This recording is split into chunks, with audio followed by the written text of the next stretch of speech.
Hey, ¿qué tal? Bienvenidos a Arte con A mayúscula. Hoy vamos a aprender a dibujar paso a paso un ojo realista y que parezca que nos esté mirando. Si siempre te ha dado miedo llegar a ese detalle en tu dibujo, tranquilo, que hoy vamos a descomplicarnos juntos. Vamos a empezar renunciando a la idea de que el ojo es una figura plana, generalmente representada de esta manera, con las pestañas sin ningún tipo de dirección. Esto pues realmente es muy importante, renunciar a esta idea para poder observar con objetividad lo que vamos a concebir como ojo.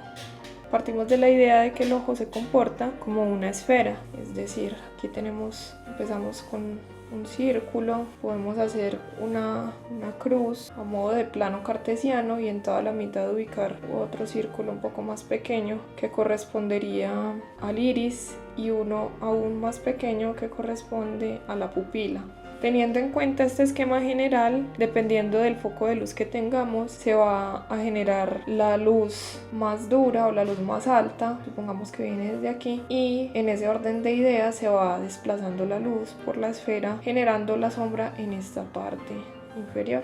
Este sería el esquema general de lo que corresponde al ojo, siendo una esfera. Esta parte de la luz máxima tendría la forma del foco de luz, generalmente adopta la forma del foco de luz que tengamos. Aquí iría la pupila y justo en esta zona de la esfera sería el core o la sombra propia del objeto para tener mejor volumen. Algo a tener en cuenta a la hora de dibujar un ojo es que el iris tiene una forma cóncava, se comporta algo similar a esto, tiene esta forma. Entonces lo que sucede es que cuando la luz pega en el objeto, aquí genera la luz máxima y se refleja en la zona contraria, como una diagonal, aquí generaría más luz. Esto como esquema general. También depende mucho la dirección del ojo, es decir, partimos de la misma idea de la esfera, podemos hacer nuevamente las guías o podríamos cambiar la dirección del iris, por ejemplo, si ya no las tenemos como este plano cartesiano justo en el medio, sino ligeramente más curva, más inclinada, como si el ojo estuviera mirando hacia arriba. Volvemos a trazar esta especie de cruz, pero teniendo en cuenta la dirección que queremos del ojo.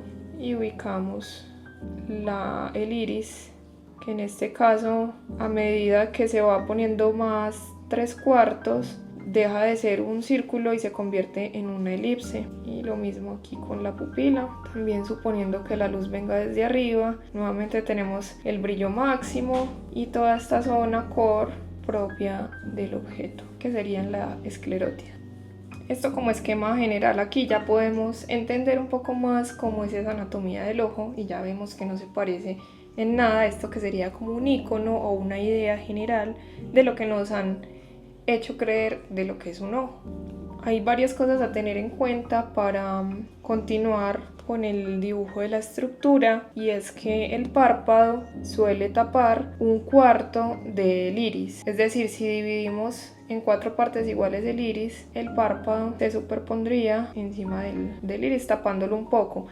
Esto depende mucho de la expresión, de la mirada, del gesto que esté realizando la referencia que vayamos a dibujar, pero en este caso correspondería como a esta parte. El lagrimal siempre sobresale esta esfera, esto es importante tenerlo en cuenta, aunque puede ser algo muy general, no necesariamente aplica a todos los referentes, es una buena base para apoyarnos y tener una mejor observación en nuestros dibujos. Acá sería el lagrimal salido de la esfera y esta parte inferior del glóbulo ocular correspondería al párpado inferior, como a la parte de la ojera, y acá arriba se vería el párpado superior cubriendo todo el globo ocular. De acá en la parte de arriba sería la parte que corresponde a la ceja, pero con estas ideas ya un poco más generales podemos empezar nuestro dibujo. Voy a partir de la misma idea inicial de la esfera. Primero voy a trazar en este caso las líneas guía, lo que corresponde como a los ejes para saber cuál es el centro. Ubico nuevamente la esfera o el círculo inicial.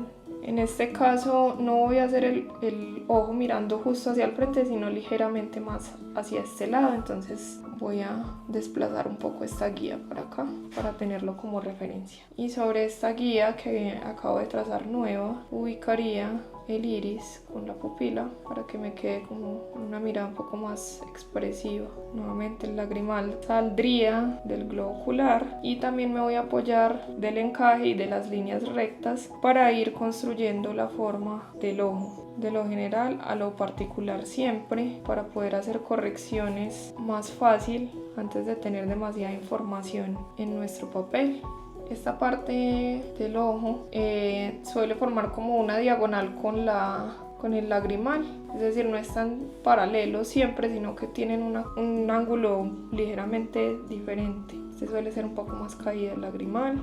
Aquí ubicaría la parte del párpado inferior, que sería donde van a nacer las pestañas de la parte de abajo. Y aquí rodeando el globo ocular estaría la parte de la ojera. Aquí en la parte superior es importante destacar que para hacer algo realista no necesariamente debemos poner demasiada información, sino simular o tratar de interpretar lo que vendrían siendo las pestañas, que a veces cuando ponemos demasiada información restamos realismo, y la idea del realismo es que el ojo pueda identificar o que pueda creerse la idea de que es algo sin dibujarlo textualmente, ¿cierto? Entonces esto acá, las pestañas van a estar representadas como un volumen o como un bloque oscuro sin necesidad de entrar en detalles. Eso depende también mucho de la referencia, pero a mi parecer hay como más entendimiento en este tipo de dibujos donde es más acertada la parte de los planos del volumen. Acá iría la parte superior del párpado. Aquí esta parte ya sería la del huesito, que suele tener como una sombra bastante marcada, y la parte superior en donde iría la ceja. Hasta aquí no he realizado ningún tipo de detalle, simplemente planos muy generales para poder ahora rectificar y tomar algunos puntos de referencia para ver si corresponde, por ejemplo, la distancia del borde del iris hacia el lagrimal y hacia la parte del rabillo del ojo, como le dicen, antes de empezar a sombrear, porque luego de que empecemos a sombrear va a ser un poco difícil hacer correcciones. Y también a veces creemos que cuando somos conscientes de que hay un error en la estructura, pero creemos que lo vamos a solucionar con las sombras, en lugar de arreglarlo, solemos hacer más evidente este vacío de la estructura, así que esta parte es importante, rectificar la distancia de la ceja hasta el párpado superior, por ejemplo. Aquí está este iris, lo voy a hacer un poco más pequeño.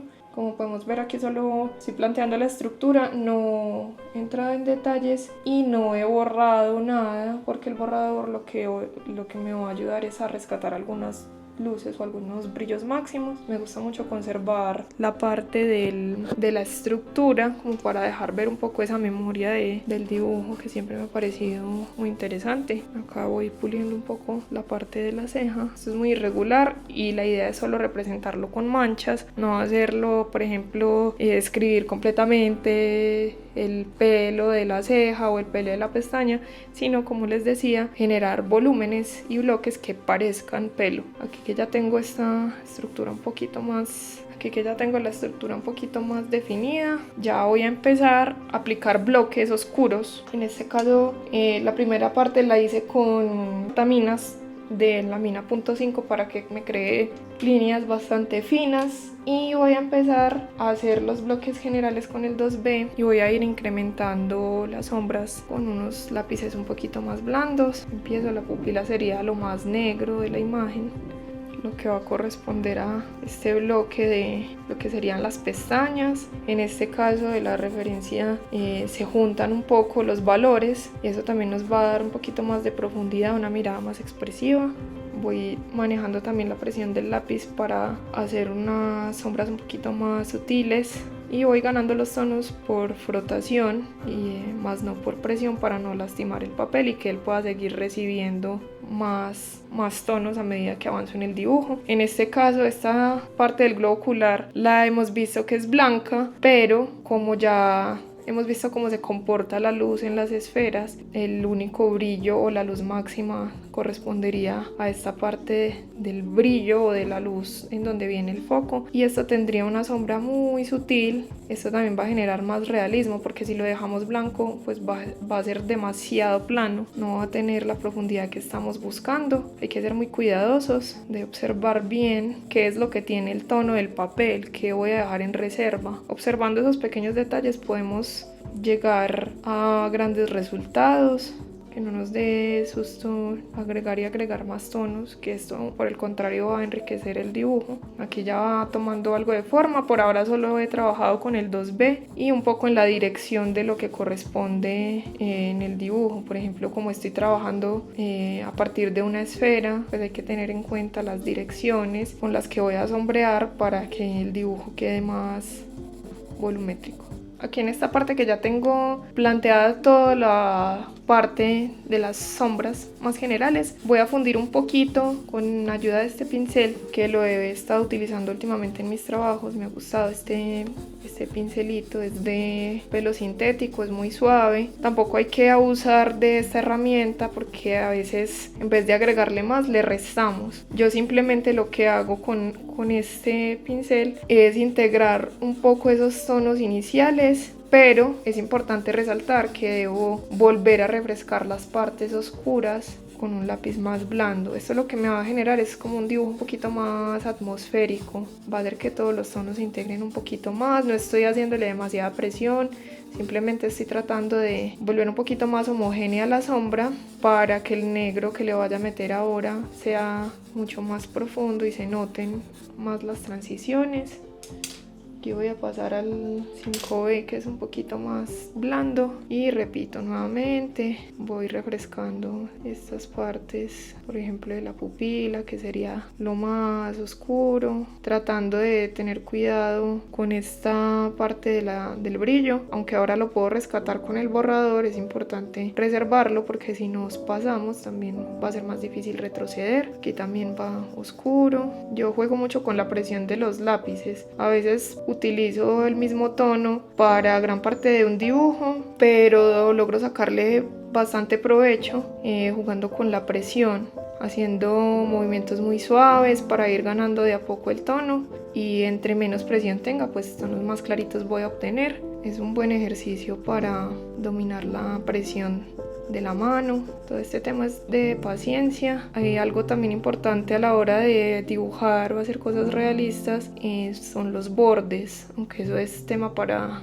otro video. Es muy importante recordar que el ojo humano no enfoca por completo toda una imagen, sino que él se enfoca por partes, así que es importante hacer bordes difusos, por ejemplo en estas partes del iris. Con un borde muy cortante no se va a integrar a la imagen y no se va a lograr el realismo que estamos buscando.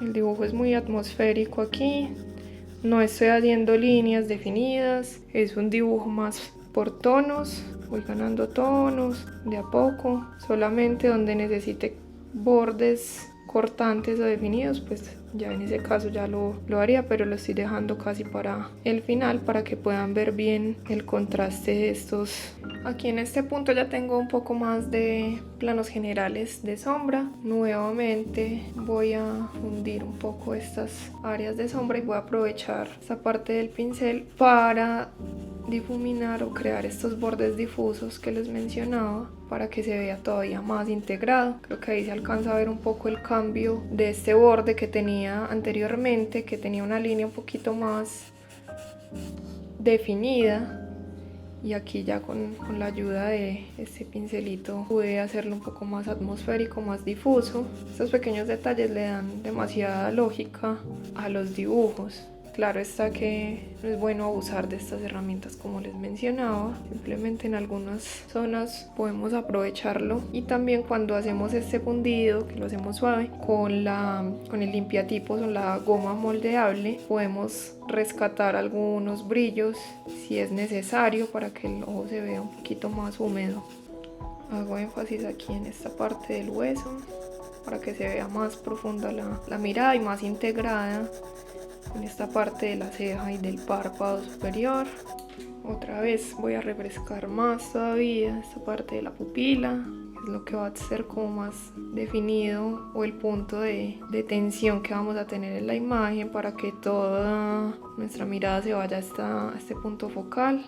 Refresco aquí, como podemos ver solamente toco en algunas partes, no vuelvo y paso por todo el dibujo repitiendo los mismos pasos, sino que voy agregando a medida que la imagen necesite, que vaya refrescando ciertas tonalidades y con mucho cuidado de no meterme en esta parte del brillo, que sería lo que tendría, pues como la única parte que tendría el tono del papel blanco. Y de aquí la importancia de los lápices afilados, como les había explicado en el video anterior, es poder saturar y llenar estos huequitos, estos poritos que van quedando sin necesidad de lastimar el papel y sin abusar de la línea. La línea es un elemento muy importante en el dibujo, pero también es de mucho cuidado, especialmente en estos dibujos que queremos generar más realismo. La línea nos puede ayudar para sustentar algunas partes, pero hay que utilizarla con mucha conciencia para que no nos genere como un efecto indeseado en la imagen, sino que antes la enriquezca. Y voy a oscurecer un poquito más, igual aquí arriba, esto es casi negro como la pupila. En la parte de abajo irían las pestañas, voy a generar también como un volumen para simular que está ese elemento, sin necesidad de agregar un montón de detalles, un montón de pelitos. Eventualmente podríamos agregar uno o dos, dependiendo de las necesidades de la imagen. Sin embargo, con el tono podemos generar ese efecto, porque este dibujo va a ser un poquito más vaporoso, más atmosférico. Aquí ya tengo el dibujo un poco más definido, voy a empezar a rescatar algunas luces o algunos tonos un poquito más altos con el limpiatipos. Con el limpiatipos podemos retirar algunas manchas o algún exceso de sombra con mucho cuidado también. Él suele dejar una sensación un poquito pegajosa, por eso le paso un poquito el dedo por encima para quitar esa sensación. Aquí voy a rescatar un poquito de luz sin necesidad de llegar al blanco más puro. Lo mismo acá. Ahí me quedó, por ejemplo, muy alto, entonces aprovecho este pincel que tiene un poquito del tono para matizarlo un poquito. Me quedó un tono más alto, pero no tan blanco como el brillo de la parte superior. Aquí también voy a quitar un poquito de sombra para que el párpado se vea un poco más adelante. Igual aquí el lagrimal. Con el limpiatipos también podemos hacer formas, texturas, podemos afinar un poquito más. Como es moldeable, podemos hacerlo un poquito más fino o un poquito más grueso, dependiendo de lo que estemos buscando, y con eso hacer texturas, por ejemplo de párpados, retroceder un poquito en los tonos. Aquí, que si necesito más el tono del papel, voy a quitar mucho más el exceso y me voy a apoyar del borrador eléctrico. Importante que esté limpio para que no vayamos a ensuciar nuestro dibujo. Esto también nos ayuda a tener un poquito más de precisión y de formas específicas en el dibujo. Y otra vez aprovecho para darle los últimos toques con el 5B y solamente voy a agregar un par de detalles aquí de las pestañas de abajo. El portaminas, ellas van de mayor a menor presión y pueden ir superpuestas unas sobre otras. No me interesa que se vea un montón de pelito ahí, simplemente estoy generando la sensación de manera aleatoria las pestañas. Ahí no se alcanzan a notar tanto, pero la información está ahí, porque la parte de abajo no estaría tan enfocada, tan definida. La parte de mayor atención sería aquí en el iris. Acá le quito un poquito el brillo que tenía este párpado. Nuevamente genero estos bordes difusos con cuidado. Y la parte superior la voy a dejar muy insinuada porque me interesa que toda la atención esté en esta parte solamente. Ya. Pues como acá abajo, que pueden enriquecer el dibujo sin abusar de ellos para no quitar el foco de la parte del iris. Por aquí se alcanza a proyectar una pestaña. Incluso la podemos hacer reflejada aquí en el brillo un poco, de mayor a menor presión, como les mencionaba. y sin la necesidad de llenar todo esto de información. Si te gustó este video, dale like y suscríbete y nos vemos en el próximo dibujo.